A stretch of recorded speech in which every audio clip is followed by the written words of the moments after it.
मनोविज्ञान के इस महत्वपूर्ण सफर में आज हम चर्चा करेंगे मनोविज्ञान के प्रमुख संप्रदाय, स्कूल या वाद के बारे में।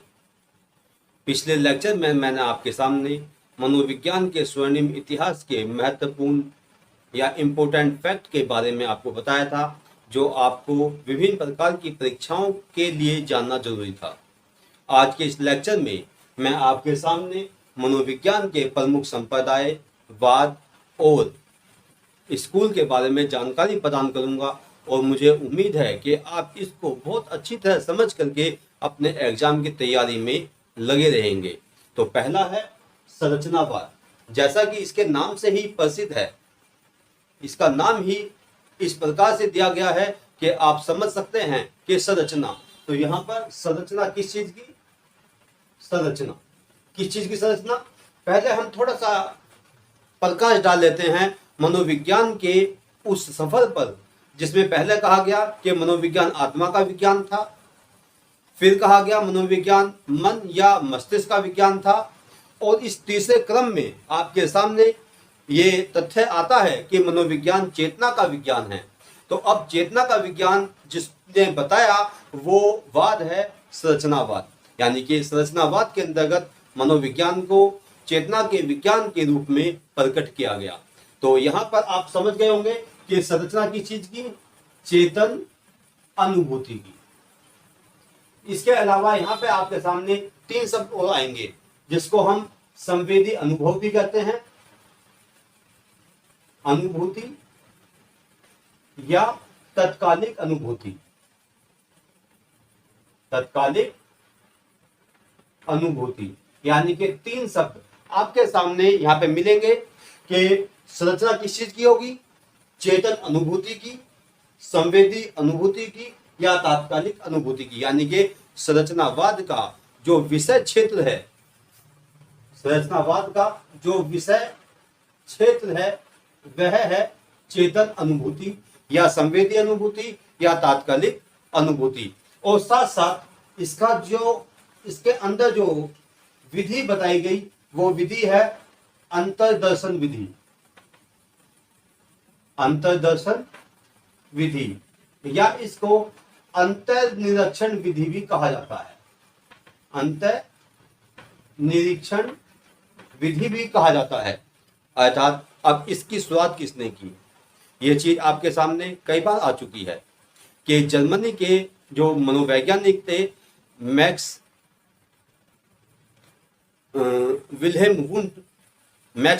विल्हेम वुंट, उन्होंने इस संरचनावाद की एक तरह से नींव डालने का कार्य किया, इसका प्रारंभ किया और ये माना कि मनोविज्ञान ना तो आत्मा का विज्ञान है ना मन का विज्ञान है, बल्कि मनोविज्ञान चेतना का विज्ञान है। और इसकी संरचना पर बल देते हुए उन्होंने इस चेतना के चार भाग बताने का प्रयास किया। वो चार भाग कौन कौन से थे?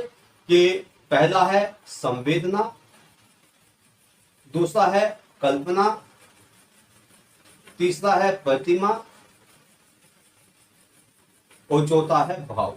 यानी कि चेतना जो मिलकर बनी है वो इन चारों भागों से मिलकर के बनी होती है, ऐसा विल्हेम वुंट का मानना था। पहला सेंसेशन, इमेजिनेशन, इमेज और फीलिंग।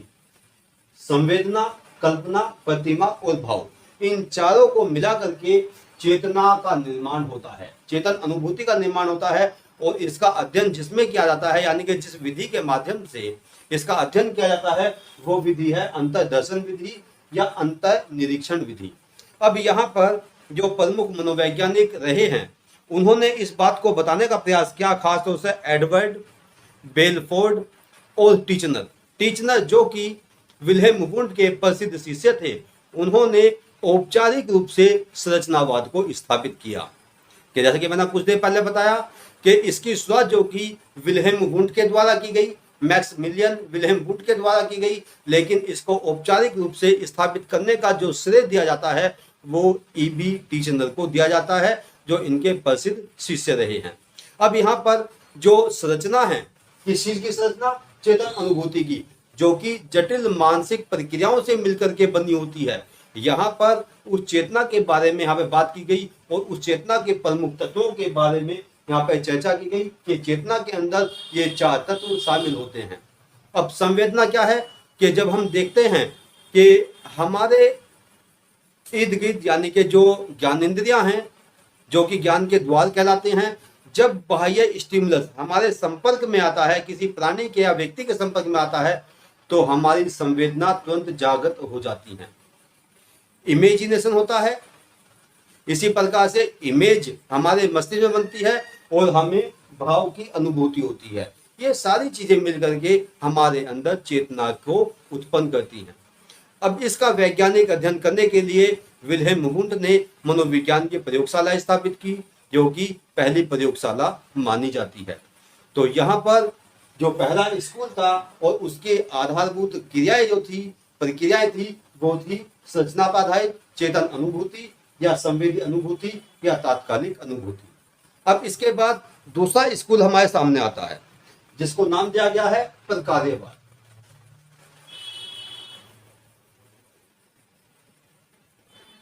दूसरा स्कूल हमारे सामने है प्रकार्यवाद। इसको इंग्लिश में फंक्शनलिज्म कहा जाता है।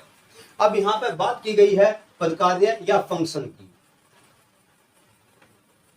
आप इस चीज को जानते हैं कि जब भी एक कोई नियम या कोई सिद्धांत हमारे सामने आता है तो उसके अंदर कुछ गुण भी होते हैं और कुछ अवगुण भी होते हैं, कुछ मेरिट होती हैं, कुछ डीमेरिट होती हैं। बाद के मनोवैज्ञानिकों ने पहले वाले वाद में कुछ ना कुछ कमियां देखी, कुछ डीमेरिट देखी और अपने सिद्धांत को स्थापित करने का प्रयास किया। यहाँ पे भी यही स्थिति है कि संरचनावाद के अंदर कुछ कमियां देखी गई। वो कमियां क्या थी कि यहाँ पर संरचनावाद में केवल संरचना पर बल दिया गया। किसकी संरचना पर? चेतन की या चेतना की संरचना पर। लेकिन प्रकार्यवादियों ने इस बात को बताने का प्रयास किया कि वहां पर चेतना का अध्ययन करना इतना महत्वपूर्ण नहीं है जितना फंक्शन का अध्ययन करना, यानी कि चेतना का फंक्शन या चेतना की क्रियाविधि या चेतना की प्रक्रिया किस प्रकार की होगी या चेतना के कार्य क्या होंगे, इन पर फंक्शनलिज्म वालों ने यहाँ पर फोकस किया और खास तौर से अमेरिका के मनोवैज्ञानिक विलियम जेम्स ने इस प्रक्रिया को आगे बढ़ाया। विलियम जेम्स के साथ साथ बाद में अमेरिका के शिक्षा शास्त्री जॉन डीवी ने इस प्रक्रिया को और आगे बढ़ाने का प्रयास किया। विलियम जेम्स ने शुरुआत की और इसका विकास जॉन डीवी के द्वारा किया गया। और इसके अलावा जो एंजल्स, हार्वेकर आदि मनोवैज्ञानिकों के द्वारा जो प्रकार्यवाद था, इसको आगे बढ़ाने का प्रयास किया गया।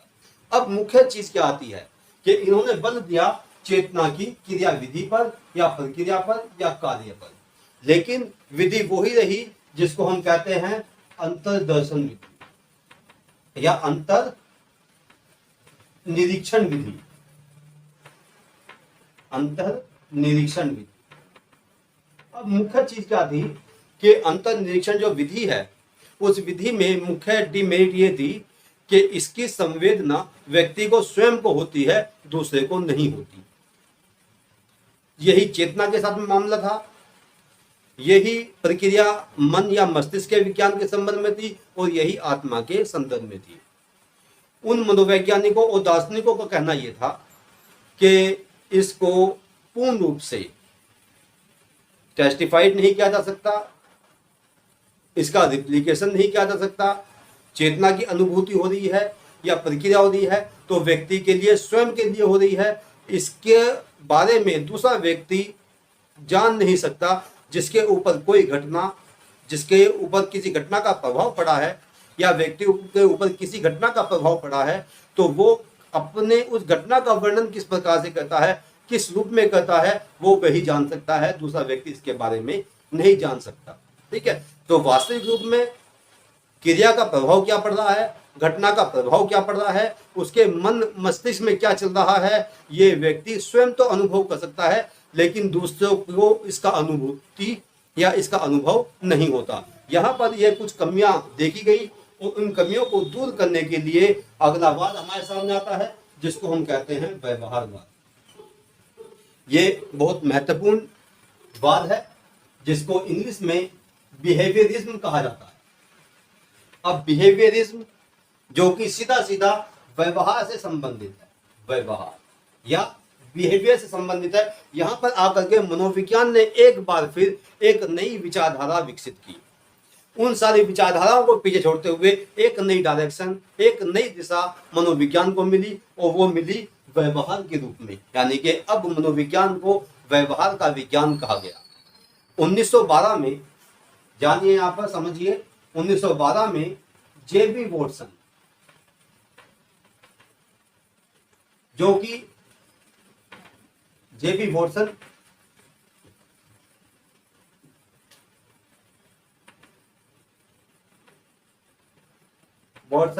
जो कि अमेरिका के मनोवैज्ञानिक थे, उन्होंने यहां पर मनोविज्ञान को एक नया दृष्टिकोण दिया, एक नया रूप दिया। वो दिया कि उन्होंने कहा कि मनोविज्ञान को ना तो आत्मा के रूप में, ना मन या मस्तिष्क के रूप में, ना चेतना के रूप में जाना जा सकता है, बल्कि मनोविज्ञान को व्यवहार के विज्ञान के रूप में स्थापित किया जा सकता है। इसीलिए उन्होंने एक परिभाषा दी, psychology is the positive science of behaviour. बहुत महत्वपूर्ण परिभाषा है कि मनोविज्ञान व्यवहार का विधायक या सकारात्मक विज्ञान है।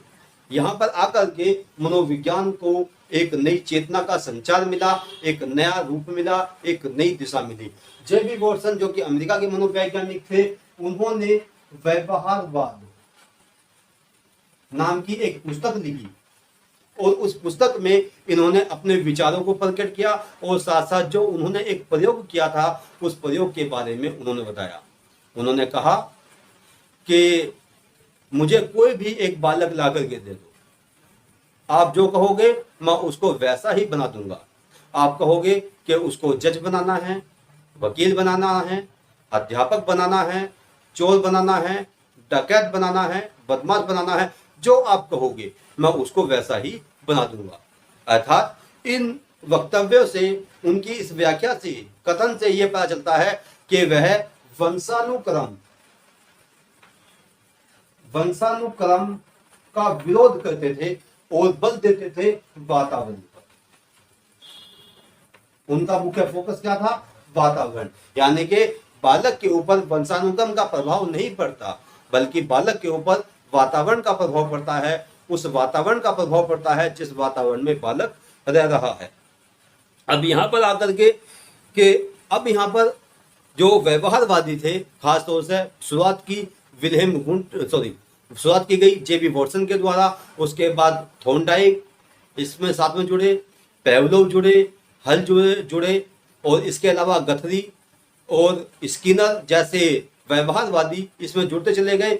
और व्यवहारवाद की सबसे महत्वपूर्ण देन जो थी वो थी अधिगम की प्रक्रिया, अभिप्रेरणा की प्रक्रिया, पुनर्बलन या रीइंफोर्समेंट, इसको दिया गया। तो इन सब ने एक नई चेतना का संचार यहाँ पर किया, मनोविज्ञान को एक नया आधार दिया, मनोविज्ञान को एक नया रूप दिया।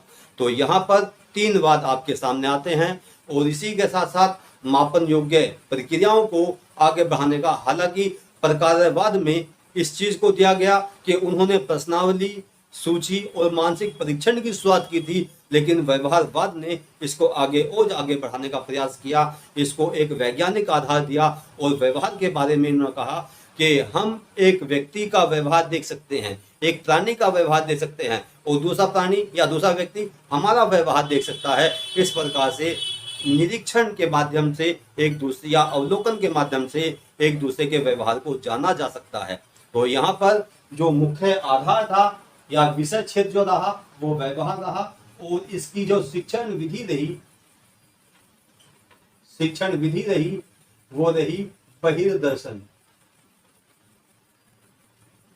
या बाह्य दर्शन, एक्स्ट्रोस्पेक्शन जिसको हम कहते हैं, वो रही। तो यहाँ पर व्यवहारवाद ने अंतर्दर्शन विधि का विरोध करते हुए बाह्य दर्शन विधि या एक्स्ट्रोस्पेक्शन विधि का प्रतिपादन किया, और कहा कि व्यवहार को जानने और समझने के लिए हमें एक दूसरे के अवलोकन करने की, उसका निरीक्षण करने की आवश्यकता पड़ती है।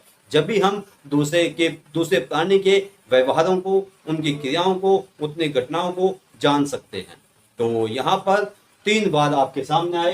पहला है संरचनावाद, दूसरा है प्रकारवाद और तीसरा है व्यवहारवाद। इसके अलावा अगले लेक्चर में आपके सामने गेस्टाल्टवाद और मनोविश्लेषणवाद के बारे में बताया जाएगा।